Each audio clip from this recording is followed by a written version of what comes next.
पूरी जिंदगी व्यतीत की है इन्होंने रंगमंच में। मैं संस्कृति से होते हुए शिक्षा तक आया और एक अभिनेता के तौर पे मैं हाथ पांव मारने लगा, तो आशीर्वाद से जुड़ा हुआ और मैं आशीर्वाद रंगमंडल का ही होके रह गया। आशीर्वाद के माध्यम से मैंने लगातार कबीरा खड़ा बाजार, चांद जमीन का टुकड़ा और मैं, सबसे उदास कविता, गुड बाय स्वामी जैसे कई नाटकों में अभिनय किया।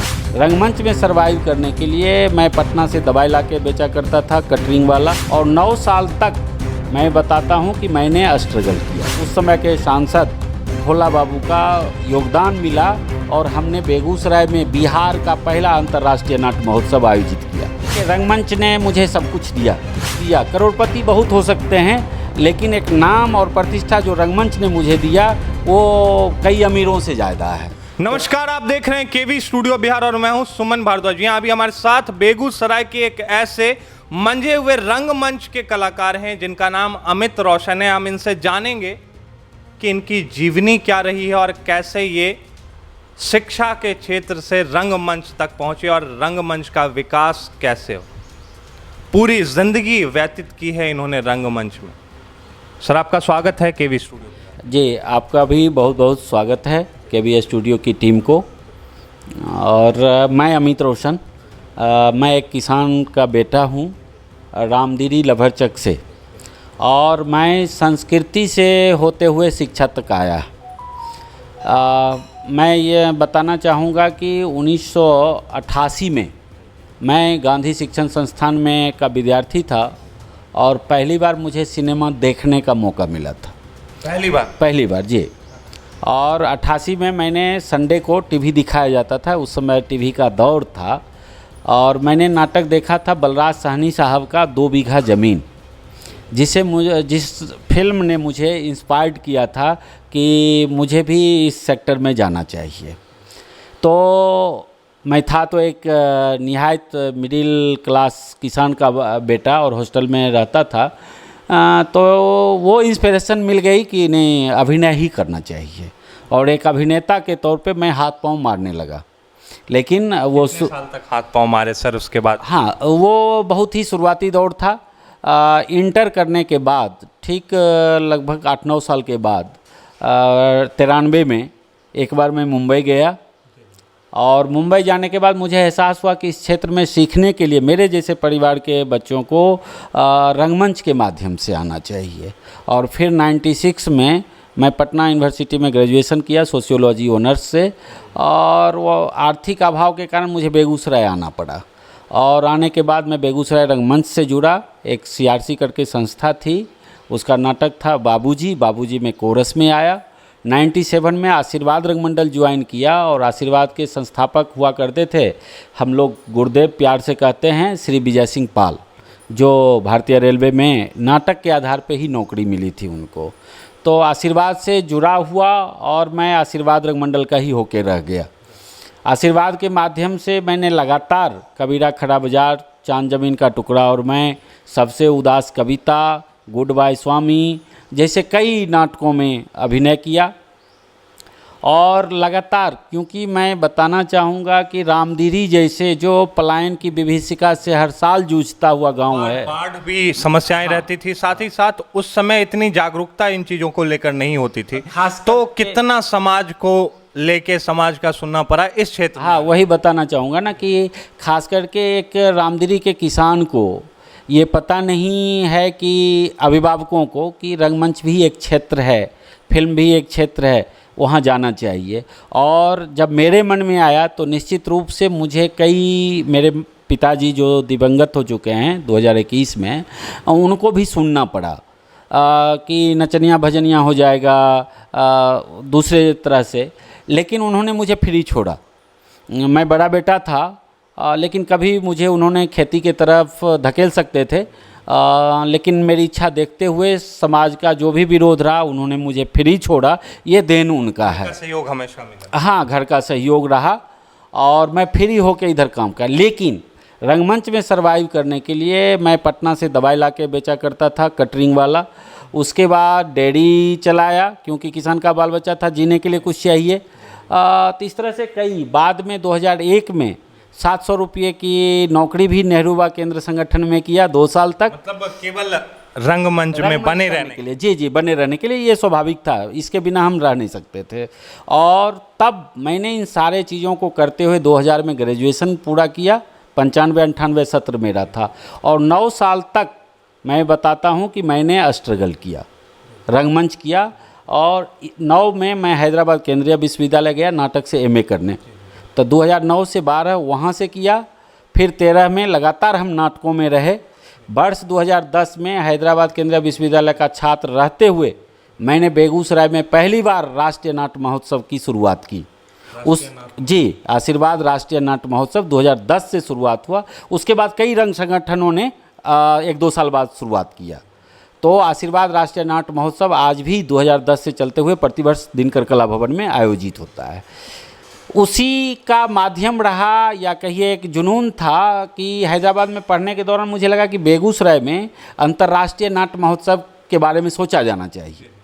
तो वर्ष 2016 में तत्कालीन सदर विधायिका श्रीमती अमिता भूषण, तत्कालीन जिलाधिकारी जो संस्कृति प्रिय थी श्रीमती सीमा त्रिपाठी, और उस समय के सांसद भोला बाबू का योगदान मिला और हमने बेगूसराय में बिहार का पहला अंतर्राष्ट्रीय नाट्य महोत्सव आयोजित किया। कितने पब्लिक इकट्ठा हुआ? पब्लिक फुल रहती थी। 600 सीट उस समय दिनकर भवन में था और वो नीचे बैठ के देखा। क्रेज रंगमंच का था उस समय। जी, उसमें नॉर्वे, ताइवान, फिलीपींस, बांग्लादेश और हिंदुस्तान से रंगमंच के जो बड़े निर्देशक थे, रतन थ्याम जो मणिपुर से थे, पद्मश्री उन्होंने लौटाया था, और राष्ट्रीय नाट्य विद्यालय के विद्यार्थी भी रहे, डायरेक्टर भी रहे, अध्यक्ष भी रहे, वो उनकी नाटक थी। तो इस तरह से एक बड़े के अंतर्राष्ट्रीय स्तर पे बेगूसराय रंगमंच को प्रतिष्ठा मिली और वहाँ के कलाकार बेगूसराय आके रहे। कितना न्याय किया, कला में अपने आप को समर्पित कर दिया, साथ ही साथ रंगमंच में अपने आप को समर्पित कर दिया आपने। तो कला ने और रंगमंच में ने कितना न्याय किया अमित रोशन सर के साथ? देखिए, रंगमंच ने मुझे सब कुछ दिया, दर्शकों का प्यार दिया, प्रतिष्ठा दिया, राष्ट्रीय स्तर पर एक पहचान दी।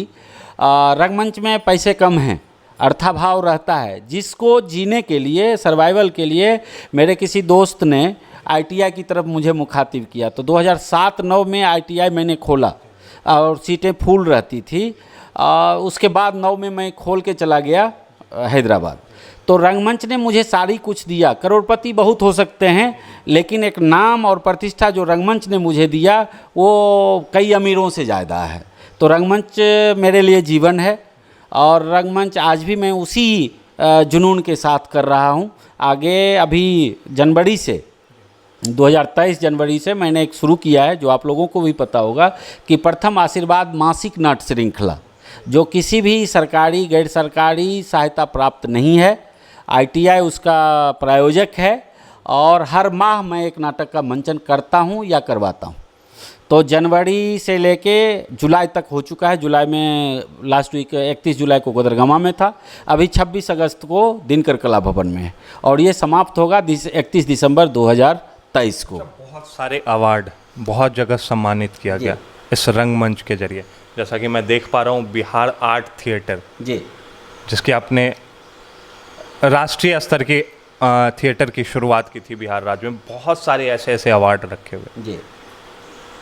कैसे ये सिलसिला? देखिए, जब आप काम करेंगे ना इस क्षेत्र में, तो धीरे धीरे पहचान बनती है और लोगों के बीच आपका काम जाता है, काम ही बोलता है। तो रंगमंच में भी 2014 में बिहार सरकार जो अभिनेता निर्देशन के लिए रंगमंच के लिए एक पुरस्कार देती है, भिखारी ठाकुर कला युवा पुरस्कार, जो कि बिहार सरकार ने मुझे 2015 में दिया। उसके बाद बिहार आर्ट थिएटर बिहार की एक बड़ी संस्था है जो गांधी मैदान कालिदास रंगालय में है, उसने उनके संस्थापक के नाम पर मुझे वो सम्मान दिया और कई रंग संस्थाओं ने जो सम्मान दिया, ये रंगमंच का देन है। मैंने जो काम किया उस काम की सौगात कह सकते हैं। अच्छा, तरीका क्या होता था अमित रोशन सर का रंगमंच करने का तरीका, जिससे लोगों में इतनी लोकप्रियता? कैसे वो हाव भाव और कैसे ये सारी चीज़ें सीखा है? मैं तो आया एक अभिनेता के तौर पे, लेकिन मुझे जाना था, मतलब सोच के आया था कि मुझे फिल्मों तक का सफ़र करना है, और लेकिन कुछ पारिवारिक परिस्थितियां होती है, सामाजिक दायरा होता है, उसमें मैं रंगमंच में रहा। और एक रंगमंच में सिर्फ अभिनेता नहीं, बाद में मुझे आशीर्वाद रंगमंडल का नेतृत्व करने का अवसर मिला एज ए जॉइंट सेक्रेटरी, और 2001 में मैं सेक्रेटरी बना। तो सेक्रेटरी जो होता है लीडर होता है, तो एक लीडरशिप के नाते मैं आयोजनकर्ता के रूप में आया, लोगों को रंगमंडल से जोड़ना। और होता क्या कि हर 5-10 साल पे जो आज नए लोग जुड़े हैं वो कल अदर फील्ड में चले जाते हैं, जीविकोपार्जन के लिए अलग चले जाते हैं, तो फिर नए लोगों को जोड़ना होता है, लड़कों को, लड़कियों को, अभिनेता के लिए प्रशिक्षण के बाद हर एक को जीवन चाहिए, तो वो कहीं कहीं जाते हैं। तो एक और रंगमंच को कहा जाता है कि ये सामूहिक कला है, आप इंडिविजुअल नहीं कर सकते। और सामूहिक कला में हर जाति, हर धर्म के घर से लड़के लड़कियां आती हैं और हम एक परिवार कहलाते हैं। अच्छा सर, एक सवाल और कि सोशल मीडिया ने कितना प्रभाव डाला रंगमंच पे?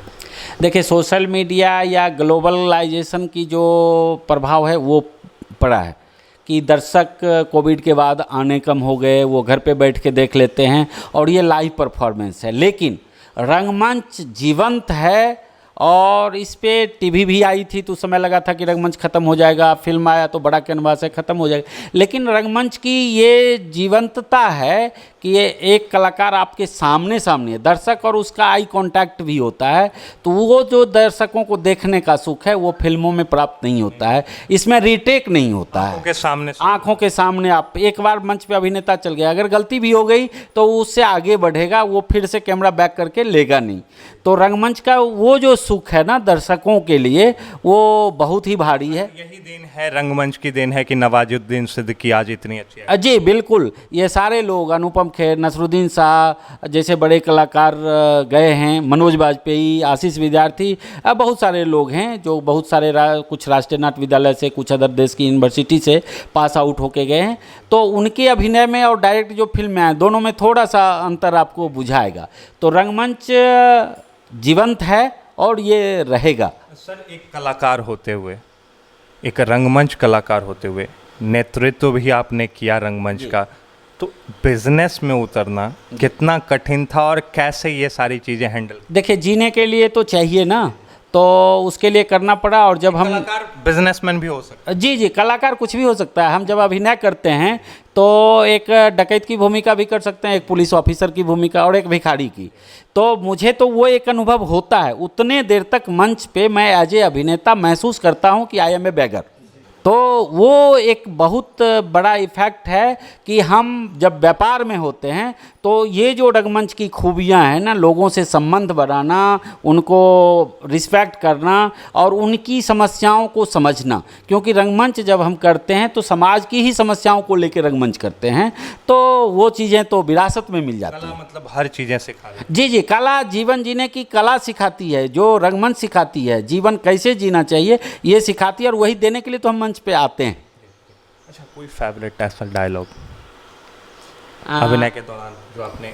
जी, मैं बताना चाहूँगा कि श्रीकांत किशोर जो रिफाइनरी के विजिलेंस मैनेजर हुआ करते थे 2001 में, और हम लोग 96 में आए थे, 5 साल हुआ था। अभी DIG हैं CISF के एयरपोर्ट पे मुंबई में। उनकी एक रचना थी, चांद ज़मीन का टुकड़ा और मैं। आप हम सब मानव हैं, सब प्यार करते हैं, और जब आप समाज से थोड़ा सा हट के देखें तो हर कोई जिस लड़की से प्यार करता है उसको अपनी अमानत समझता है कि ये मेरा है। तो हम उसकी तुलना चांद से करते हैं और यूज करना चाहते हैं ज़मीन के टुकड़े के रूप में कि ये मेरे आदेश के बगैर कहीं जाए नहीं। और उस टुकड़े और चांद के बीच में पिसती हुई लड़कियां जो मैं हैं। तो उसी का एक मर्डर हुआ था, ये सच्ची घटना है पटना की। तो उसमें एक लड़का था, नम्मा 10वां में पढ़ता है, अर्पित सरकार, जो बंगाली था। और कोचिंग में क्या होता है कि एक बॉस होता है, उसके साथ साथ 5-7 लड़के उसके साथी होते हैं, जो कहेगा वो कर देगा। तो अर्पित सरकार को कहता है कि उसका मर्डर करना है। उसमें कहानी ये है कि एक लड़की है, वो न्यूट्रल है, किसी से उसको लव नहीं है, लेकिन जो वो मेट टाइप का लड़का था उसको उससे एक तरफा प्यार होता है, और उसका एक बैचमेट था तो उसको लगता है कि वो उस लड़के से प्यार करती है। तो उसको पहले समझाता है कि तुम मुझसे बोलना बंद करो, ये करो, नहीं मानता है तो इसको बुला के कहता है कि इसका मर्डर कर दो। तो उसी का, हाँ, तो जो लड़का मर्डर किया था उसकी भूमिका मैंने 2001 में की थी, अर्पित सरकार की। तो उसका संवाद है, मेरा नाम अर्पित सरकार है, मैं सर्वोदय में 10वीं में पढ़ता हूँ। मैंने काली को बताया कि अभिषेक का मर्डर मैंने ही किया, जो कि सच है। बुल्लू दा के लाइफ का सवाल था, इसीलिए मुझे यह करना पड़ा। वो साला अपने को तोप समझता था। परसों दोपहर बुल्लू दा ने मुझे बुलाकर कहा, पित्तू, लतिका नहीं मिलेगी तो मैं जी नहीं पाऊंगा। तू चाहे मुझे मार डाल या उसे खत्म कर दे। अब आप ही बताइए मैं क्या करता? दादा को मारता? मैंने कहा इसमें इतना सोचने का क्या, एक पिस्तौल का बंदोबस्त कर दो, मैं उसे मार दूंगा। अब दादा ने जो जगह बताई मैंने वहीं पे मारा उसको। अब आप खुद ही सोच कर देखो, एक लड़की आपसे रोज मिलती है, घंटों साथ रहती है, सिनेमा भी देखने जाती है। अब एक दिन उसको प्रेम पत्र दिया जाता है। अरे खुद मैं देकर आता हूं उसको। पहले तो साली नखरे करती है, फिर रख लेती है। दूसरे दिन चिट्ठी वापस कर दी जाती है दादा को। दादा खून का घूंट पीकर रह जाता है। अब आप ही देखिए इसमें गलती किसकी है। मतलब अभी भी वो चीजें झलकती है। अच्छा, निखार कब तक है? ये सारे निखार कब तक आती रहेगी? उम्र क्या हो चुकी है? मेरी उम्र 44 हुई है और आज से लगभग 20-22 साल पहले मैंने इस भूमिका को किया था। लेकिन कहते हैं कुछ कुछ भूमिकाएं जो होती हैं वो दिल में चढ़ जाती हैं। अच्छा, मुंबई भी आप गए थे? जी जी। मुंबई से फिर वापस आना, क्या कारण था मुंबई नहीं रुक पाना? हाँ, मुंबई नहीं रुके। एक तो 93 में मैं बहुत ही कम एज में था, इंटर सेकेंड ईयर में था।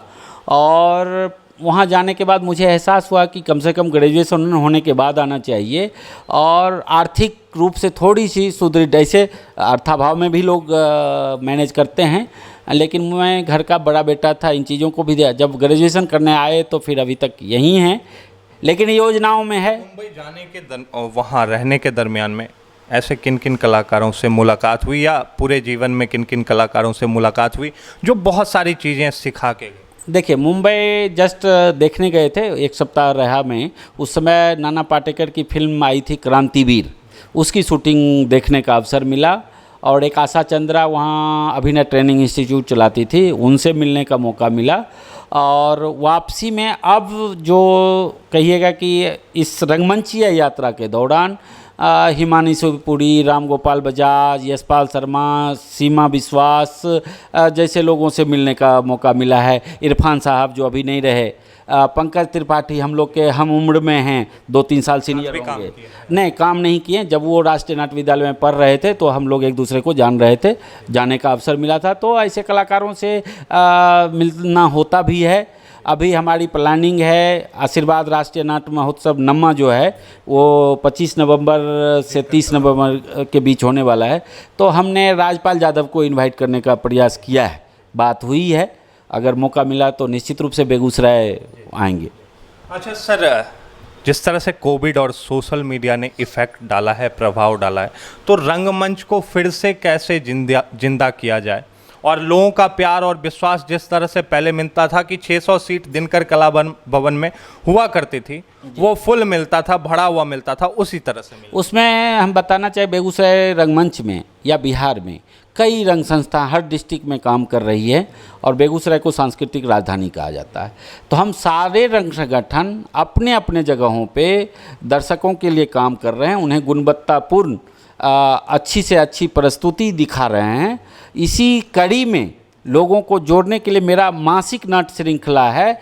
और मासिक नाट्य श्रृंखला के तहत मैंने सिमरिया में अप्रैल में किया, गोदरगामा किया, बेगूसराय ITI परिसर में नाटक किया जून में, और फिर दिनकर भवन तो लगातार कर रहे हैं। तो इसमें दर्शक आते हैं, फिर धीरे धीरे वो रेगुलर हो जाएंगे। युवा जो इससे जुड़ना चाहे, रंगमंच कितना आकर्षक, कितना उनके लिए लाभदायक है और कैसे वो रंगमंच में अपना भविष्य ढूंढे? मेरी जो भी युवा इस क्षेत्र में आना चाहते हैं, ये भी एक पढ़ाई की तरह है।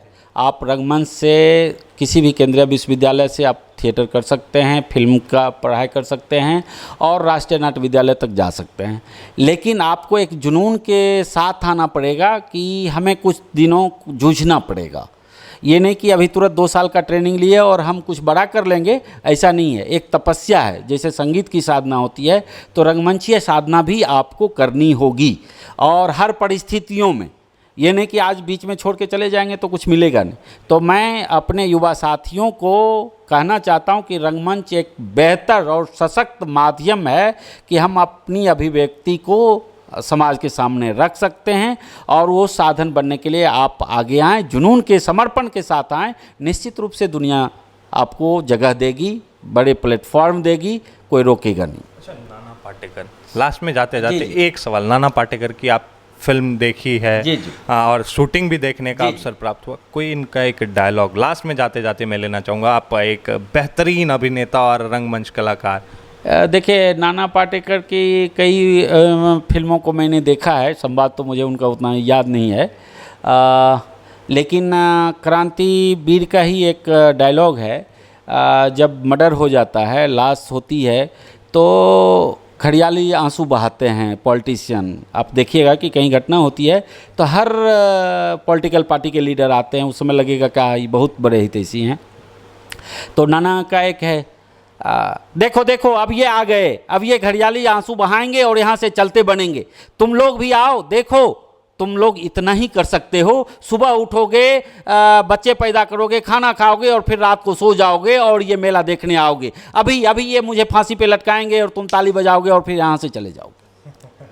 क्या बात है, मतलब अभी भी वो जान बची हुई है। बहुत बहुत धन्यवाद सर आपका हमारे साथ जुड़ने के लिए और केवी स्टूडियो बिहार को समय देने के लिए। डॉक्टर रोशन सर को और उनकी पूरी टीम केवी स्टूडियो को बहुत बहुत धन्यवाद कि आप अपने प्लेटफॉर्म के माध्यम से समाज के सभी वर्गों को जगह दे रहे हैं, चाहे वो क्रीड़ा मंच हो, संस्कृति हो, सामाजिक सेवा हो, पॉलिटिशियंस हों, और केवी स्टूडियो और आगे बढ़े, उसके व्यूअर्स आगे बढ़े। हमारी बहुत बहुत शुभकामनाएं पूरे टीम को।